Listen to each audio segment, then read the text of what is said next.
Hello guys, good morning. Welcome to my channel, Jonah Alba Vlog. Ayan, sa lahat po na hindi pa nakapag-subscribe sa aking YouTube channel, please like, share, and subscribe. At para ma-notify kayo sa lahat na video na aking ina-upload, click the notification bell. So ngayon po, andito ako sa labas ng aking tinitirhang bahay. Papakita ko sa inyo yung munting garden.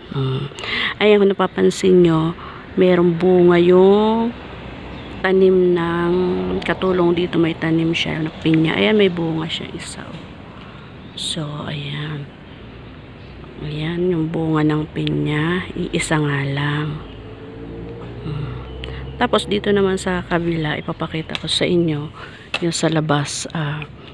Meron ding halaman. May tanim din siya dyan ng pinya. Ayan, munting garden niya. Dito lang kami sa gate. Ayan, kung napapansin nyo, merong sa gilid, merong talbos ng kamote. Ayan, talbos ng kamote, alugbati at pinya. Meron ding tanglad ba, yung lemongrass. Ayan, meron din siyang ayan, malunggay. Kikita nyo yung puno ng malunggay. Pinutol lang kapitbahay kasi ayaw daw niya yung may nalalaglag na mga dahon. Hindi man lang siya nagpaalam para putulin yung malunggay. Panalba namin yan pag walang ulam. Ay, may ulam man, pero pag gustong kumain gulay na sariwa, namimitas lang kami dyan. So ayan, kita niyo yung talbo sa baba. Tapos ayun yung tanglad.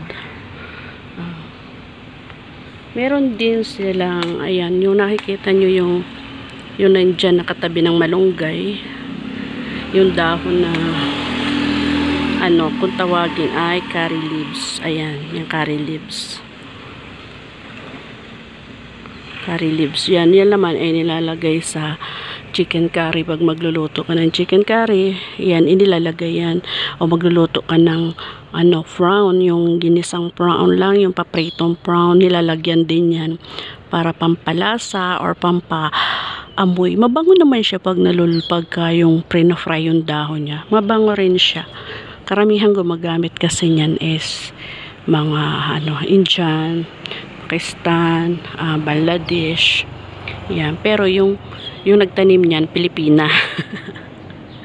Ayan.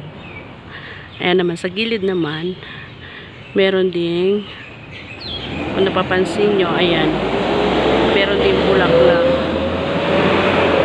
Ayan, maliit lang na harden siya, pero marami ring tanim.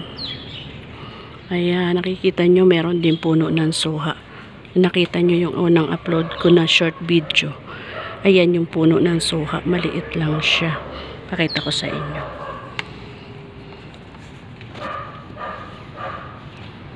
Meron kasing video doon, may CCTV kasi kaya hindi ako napunta doon. So ayan, pakita ko na lang, ibig na lang natin. Ang ganda ng bulaklak, no? Okay, willing ako dyan sa bulaklak na yan. Ayan, ang dami rin bunga ng ng suha. Nasa 8 yata, 8 ang bunga niya. Pero maliliit pa, hindi pa gaanong kalakihan. Ayan ang munting garden dito sa harapan ng bahay.